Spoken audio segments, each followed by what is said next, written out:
और आज हम करेंगे सिमली।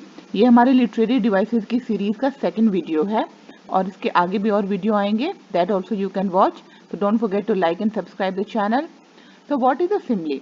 सिमली जैसे कि नाम से ही पता लग रहा है, सिमली का मतलब है सिमिलैरिटी। जब किन्हीं दो चीजों के बीच में हम सिमिलैरिटी दिखाते हैं, उनके बीच में एक कंपैरिजन दिखाते हैं, बट कंपैरिजन ऑपोजिट नहीं होता, सिमिलर होता है। सेम कंपैरिजन, जब सेम क्वालिटी होती है किन्हीं दो चीजों में और उनकी सिमिलैरिटी को जब हम कंपेयर करते हैं, तब हम उसको बोलते हैं Simli.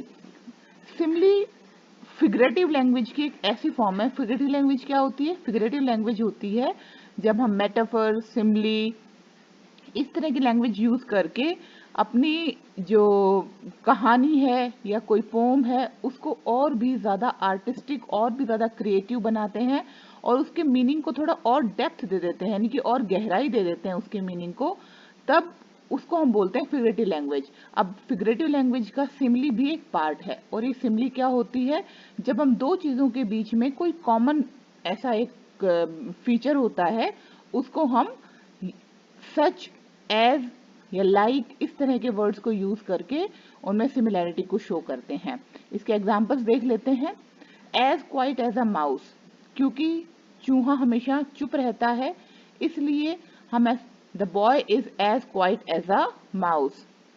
As timid as a rabbit, हम जानते हैं कि रैबिट बहुत ही कमजोर दिल का होता है, छोटी सी बात पे उसको हार्ट अटैक आ जाता है और रैबिट मर जाता है। तो एज टिमिड, उतना ही डरपोक जितना कि रैबिट होता है डरपोक। तो डरपोक एक सिमिलैरिटी दिखाई ना कि कोई बच्चा या कोई भी इंसान इतना डरपोक है जितना कि रैबिट। रैबिट का भी डरपोक नेचर हो गया, टिमिड नेचर, और उस इंसान का भी टिमिड नेचर हो गया। उन दोनों को हमने सिमिलैरिटी दिखाई और अपने मीनिंग को थोड़ी और डेप्थ दे दी कि वो इतना डरपोक है जितना कि रैबिट।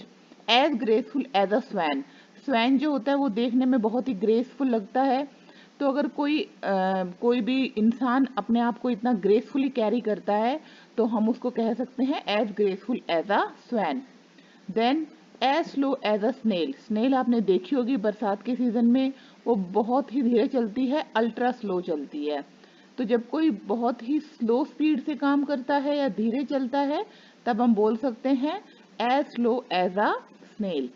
अब एबीसीडी याद करना तो बहुत ही इजी है, हमें नर्सरी में ही सिखा देते हैं एबीसीडी। तो इतना इजी है कि कोई काम इतना आसान हो तो आप बोले एज इजी एज एबीसी। उसके बाद रेजर का हमने यहाँ पे कंपैरिजन क्यों देते हैं? Because razor sharp, his tongue is razor sharp. तो रेजर को बहुत शार्प होता है क्योंकि वो आपकी शेविंग के काम आता है। तो as sharp as a razor, तो हमने दोनों का कंपैरिजन किया, इतना शार्प जितना कि रेजर होता है।